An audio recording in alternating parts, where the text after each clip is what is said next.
क्या आपको बार बार अबॉर्शन या गर्भपात होता है?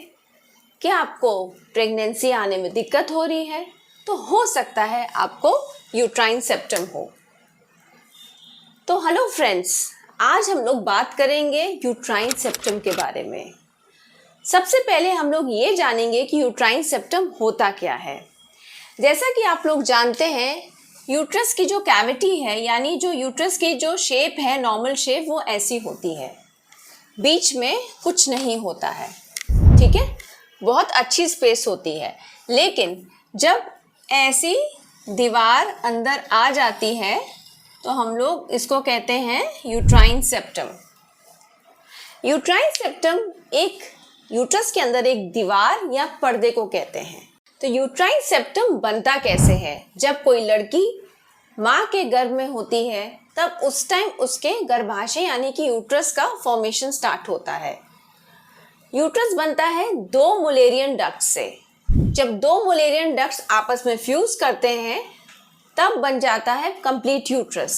कभी कभी फ्यूजन में दिक्कत आती है, तो ऐसी सिचुएशन में फ्यूजन या तो इनकम्प्लीट रहता है या फिर दोनों के बीच का जो पार्टीशन है वो रह जाता है, जो कि यूट्राइन सेप्टम के फॉर्म में रह जाता है।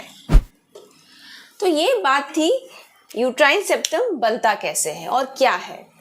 अब हम लोग जानेंगे कि इसके सिम्टम्स क्या हैं। ज़्यादातर पेशेंट्स में इसके कोई सिम्टम्स नहीं होते। इसका तभी पता चलता है जब कोई महिला या कोई लेडी डॉक्टर के पास जाती है और बताती है कि उनको प्रेगनेंसी नहीं आ रही है या फिर बार बार गर्भपात हो रहा है।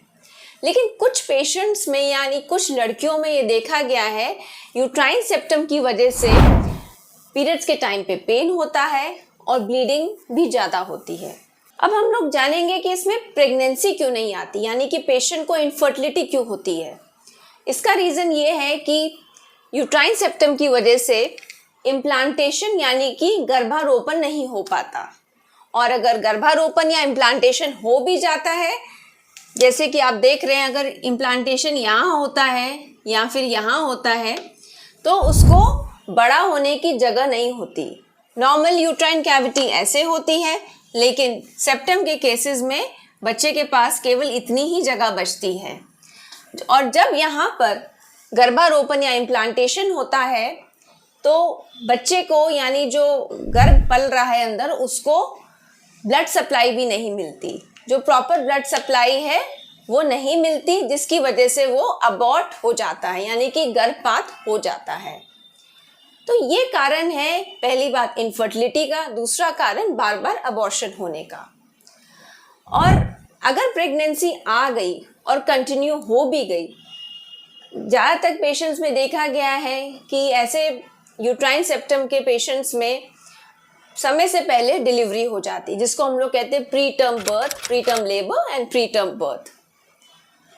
और क्योंकि फिर वही बात हो गई कि यहाँ पर बच्चे को फैलने की जगह नहीं मिलती, यूट्रस का साइज छोटा है, यूट्रस का प्रेशर अंदर बढ़ जाता है, जिसकी वजह से समय से पहले ही डिलीवरी हो जाती है।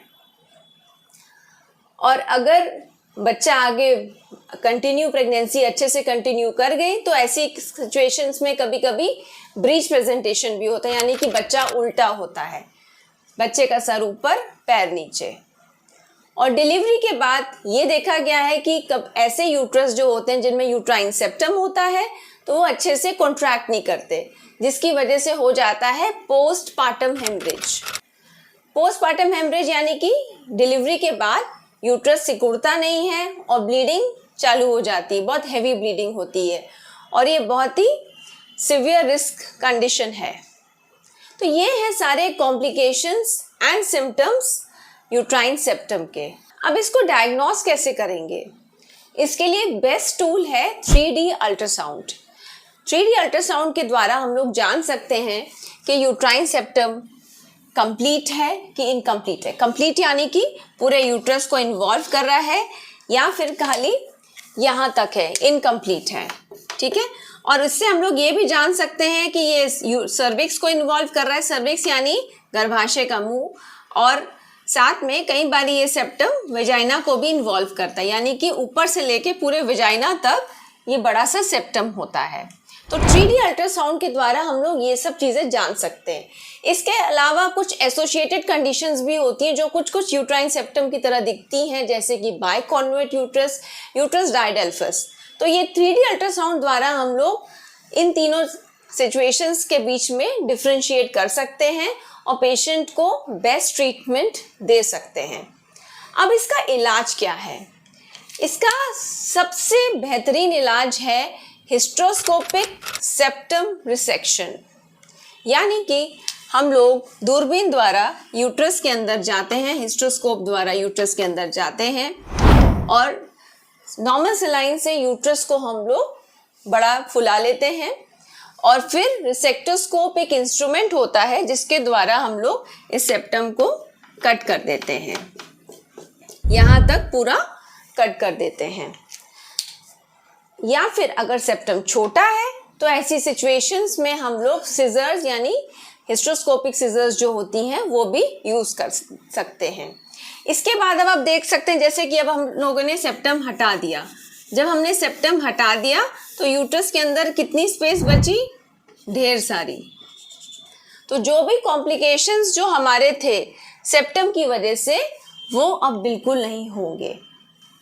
तो किसी भी पेशेंट को सेप्टम की प्रॉब्लम हो और ऐसी ऐसी सिम्टम्स या कॉम्प्लिकेशंस फेस कर रहा हो तो उनको अपना यूट्राइन सेप्टम हटवा देना चाहिए हिस्ट्रोस्कोपी द्वारा।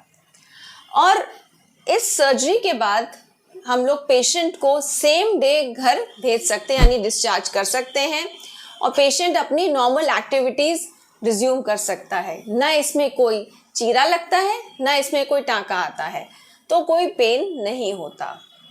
और 3 मंथ्स के बाद हम लोग ऐसे पेशेंट्स में रीलुक हिस्ट्रोस्कोपी करते हैं, डायग्नोस्टिक हिस्ट्रोस्कोपी, यानी दूरबीन को अंदर डाल के देख लेते हैं कि जो हमने सेप्टम हटाया था वो जगह अच्छे से हील कर गई है, और अगर हील कर गई है तो ऐसी सिचुएशंस में फिर पेशेंट को कंसीव होने की सलाह दे देते हैं। हमारे ऐसे कई पेशेंट्स ने इस तरीके के ट्रीटमेंट के बाद कंसीव किया है और उनको सक्सेसफुल डिलीवरीज हुई हैं और आज उनके बच्चे बड़े हैं। तो अगर आपको इस टॉपिक से रिलेटेड कोई भी क्वेरी हो तो आप हमारे कमेंट बॉक्स पे ज़रूर डालें, हम और या फिर हमारा कोई टीम मेंबर इसको रिस्पॉन्ड ज़रूर करेगा। और हमारे चैनल को सब्सक्राइब और लाइक ज़रूर करिए, और इस वीडियो को अगर आपको पसंद आए तो लाइक और शेयर करिए। Thank you so much.